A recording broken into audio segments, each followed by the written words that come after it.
আসসালামু আলাইকুম ওরহমতুল্লাহি ওবরাকাতু। আলহামদুলিল্লাহ, আসসালাতু ওয়াসসালামু আলা রাসূলিল্লাহ ওয়া বা'দ।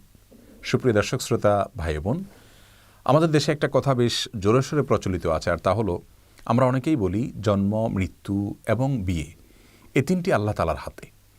আবার অনেকে ছন্দের সঙ্গে তাল মিলিয়ে বলি যে জন্ম, মৃত্যু, বিয়ে তিন বিধাতা নিয়ে, অর্থাৎ আল্লাহ রাব্বুল আলামিন এই তিনটা নিয়ে আছেন এবং এই তিনটা আল্লাহ তাআলার হাতে।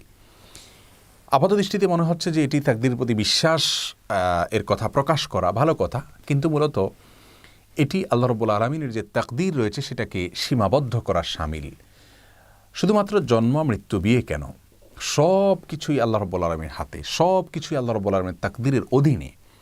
আমরা কি করব কি না করব আল্লাহ রাব্বুল আলামিন আগে থেকে জানেন, তিনি লিখে রেখেছেন। তার তাকদীর আমাদেরকে বাধ্য করছে, ব্যাপারটি সেরকম নয়, বরং আমরা যা করতাম, আমাদের যে গন্তব্য, আমাদের যে কর্ম, সেটা আল্লাহ তাআলা আগে থেকে জানেন, তিনি লিখে রেখেছেন। তার তাকদীরের বাইরে কিছুই নেই। শুধুমাত্র জন্ম, মৃত্যু, বিয়ে কেন, আমাদের উপার্জন, আমাদের খাদ্য, আমাদের রিজিক, আমাদের সব বিষয়গুলোই আল্লাহ রাব্বুল আলামিনের হাতে।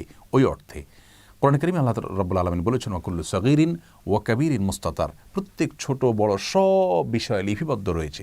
সব বিষয় আল্লাহ রাব্বুল আলামিনের জ্ঞানের অধীনে রয়েছে, আল্লাহ তাকদীরের অধীনে রয়েছে। বিধায় আমরা তাকদীরের কারণেই বাধ্য হচ্ছি, সেভাবে নয়, বরং তাকদীরটা শুধুমাত্র আমাদের বিশ্বাসের জন্য। আর কর্মের জায়গা আমাদেরকে ঠিকই পরিশ্রম করে যেতে হবে।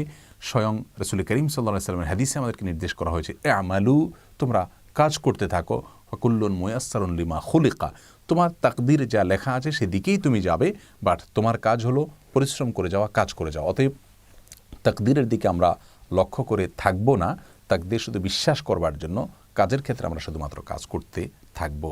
অতএব আমাদের এই ধারণাকে আমরা সংশোধন করে নিব, শুধুমাত্র জন্ম, মৃত্যু, বিয়ে নয়, সব কিছুই আল্লাহ রাব্বুল আলামিনের তাকদীরের অধীন এবং সব কিছুই আল্লাহ রাব্বুল আলামিন জানেন। আল্লাহ তাআলা আমাদের সকলকে শুদ্ধ চিন্তা লালন করার তৌফিক দান করুন। আসসালামু আলাইকুম ওয়া রাহমাতুল্লাহি ওয়া বারাকাতুহু।